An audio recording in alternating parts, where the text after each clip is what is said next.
Bonjour mes amis, que Dieu vous bénisse tous, mais qu'il bénisse vraiment. Je ne dis pas cela comme ça, que Dieu bénisse simplement pour, comme c'est l'habitude de dire. Non, je veux vraiment que Dieu vous bénisse. Et si vous êtes d'accord avec moi véritablement, alors vous êtes bénis. Là, vous dites au fond de votre âme, dans votre pensée, Amen. C'est-à-dire, vous recevez, vous concordez. Lorsque nous disons Amen, nous sommes en train de dire, je concorde, j'accepte. Bien, faites attention à ce que je veux dire avec vous. Nous sommes en train de parler des deux natures dont Jésus parle lorsqu'il dit « Celui qui est né de la chair est chair, celui qui est né de l'esprit » se référant au Saint-Esprit, est esprit. Qui est celui qui est né de la chair? Le né de la chair, ou ceux qui sont nés de la chair, nous tous, nous sommes nés dans la chair. Personne ne naît du Saint-Esprit avant d'être né de la chair. Paul dit cela.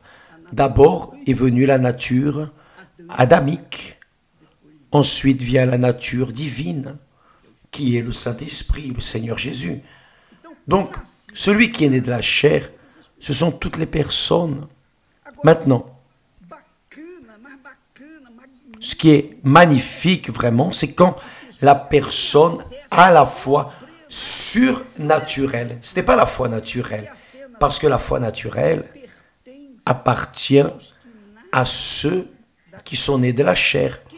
Qui naît de la chair vit sur la base de la foi naturelle. S'il sème du riz, il moissonnera du riz. S'il travaille, il gagnera. S'il ne travaille pas, il ne gagnera pas. Il ne mangera pas. Maintenant, la foi surnaturelle, qui est la foi qui vient du Saint-Esprit, c'est pour cela la nécessité de recevoir le baptême du Saint-Esprit. Quand vous vous efforcez pour être baptisé du Saint-Esprit, recevoir l'Esprit de Jésus, c'est précisément cela, pour vivre dans la foi surnaturelle, la foi qui n'est pas disponible à tout le monde, mais seulement pour les personnes qui sont sincères, les élus de Dieu. Vous vous rappelez que nous parlions, Jésus a dit, beaucoup sont appelés, peu sont élus. Ceux qui sont appelés, ce sont les nés de la chair. Mais le peu d'élus sont ceux qui sont nés du Saint-Esprit. Donc, quand la personne met toute sa force physique, mentale, émotionnelle, tout ce qu'elle est, tout ce qu'elle prétend être, tout ce qu'elle prétend être ou avoir, elle met tout, elle plonge dans la parole de Jésus. Alors, le Saint-Esprit descend sur elle et la fait naître du Saint-Esprit. Une fois née du Saint-Esprit, là oui, elle devient enfant de Dieu. Si elle ne naît pas du Saint-Esprit, elle continue d'être enfant de ses parents. Mais si elle naît du Saint-Esprit, là oui, elle est enfant de Dieu. Parce que enfant de Dieu, fils, fille de Dieu, doit naître de Dieu. Il est impossible de déjà naître enfant de Dieu. Ça n'existe pas. La personne naît dans la chair, enfant de la chair. Cependant, à un certain moment de sa vie, quand elle a conscience du salut, de ce que Jésus est venu faire dans ce monde, donner son âme, sa vie pour elle, et elle dit non, je veux, j'accepte, je me livre corps, âme et esprit. Là oui, le Saint-Esprit vient sur cette créature et la fait naître de nouveau. Là oui, elle naît de l'esprit. Donc, qui est né de la chair reste, se maintient dans la nature charnelle jusqu'à la mort, ou alors, oui, jusqu'à la mort. Jusqu'à la mort. C'est cela. Lorsqu'elle naît du Saint-Esprit, là, la nature charnelle se transforme en nature spirituelle. La nature qui était humaine, maintenant est une nature divine. Et alors, elle commence à vivre par la foi, non émotionnelle, la foi émotive. La foi émotionnelle, la foi émotive est dans les personnes qui naissent de la chair, naissent de la religion, naissent de l'église, naissent du pasteur, de l'évêque, naissent de leur religion, naissent du football, naissent des supporters, sont les personnes qui naissent fanatiques dans la foi. Que cela soit la religion, le football, le sport, n'importe quelle chose aux personnes. Mais quand la personne naît du Saint-Esprit, elle est esprit. Elle est esprit. Elle vit dans un corps matériel, mais elle est esprit. Ses pensées sont divines, ses idées, son cœur est divin parce qu'elle reçoit un nouveau cœur, une nouvelle pensée. Lorsqu'elle naît de l'esprit, elle a la puissance de la foi. La puissance de la foi surnaturelle, non la puissance de la foi naturelle. La foi naturelle a une puissance pour rendre la personne même fanatique, mais la foi surnaturelle, non. C'est une foi consciente. Nous savons ce que c'est. Nous avons conscience de ce que nous voulons et où nous allons. D'où nous venons et où nous allons. Nous pouvons dire avec assurance, notre Père qui est aux cieux. C'est trop fort. J'ai l'habitude de prier comme ça. J'ai demandé pardon à Jésus. Je dis toujours, quand je prie le Notre Père, je dis mon Père notre. Parce que lorsque on dit notre Père, je suis déjà inclus, mais je veux me sentir plus proche de lui. Enfin. Parce que vraiment, il est mon Père. J'ai cette liberté. J'ai cette intimité. Pas que je sois meilleur que qui que ce soit, aucunement, mais c'est une question de foi surnaturelle. C'est quelque chose qui est personnel. Donc, quand la personne naît du Saint-Esprit, quand elle prie notre Père, elle ne prie pas ainsi le Notre Père comme si c'était une répétition de mots. Non. Mais elle prie au Père. Mon Père. Mon Père. Alléluia. Oh, mes amis. Ce que j'aimerais le plus dans ce monde, c'est de mener les personnes, mener aux personnes ce que Dieu m'a donné, et que le Saint-Esprit vienne vous convaincre, qu'il vienne faire cela dans votre vie. Qui sait que cela soit maintenant, ce moment, pendant que nous parlons, que vous puissiez recevoir le Saint-Esprit. Et vous savez, mon expérience, que je n'oublie jamais, lorsque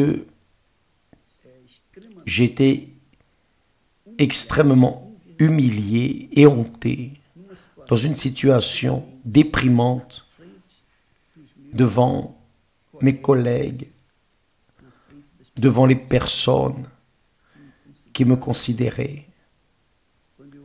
Lorsque j'ai entendu du principal, du pasteur dire, tu n'as pas d'appel, non.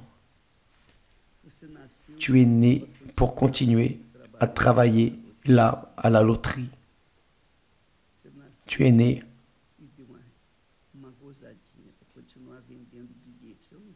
Et il a fait une petite blague. Je ne vendais pas des billets, j'étais le trésorier à l'époque, mais il a donné ce coup sur le tibia. Ah, j'étais tellement dans la honte, mais tellement humilié. Pas parce que j'étais dans la présence des personnes et parce que j'avais écouté ça, mais j'espérais tellement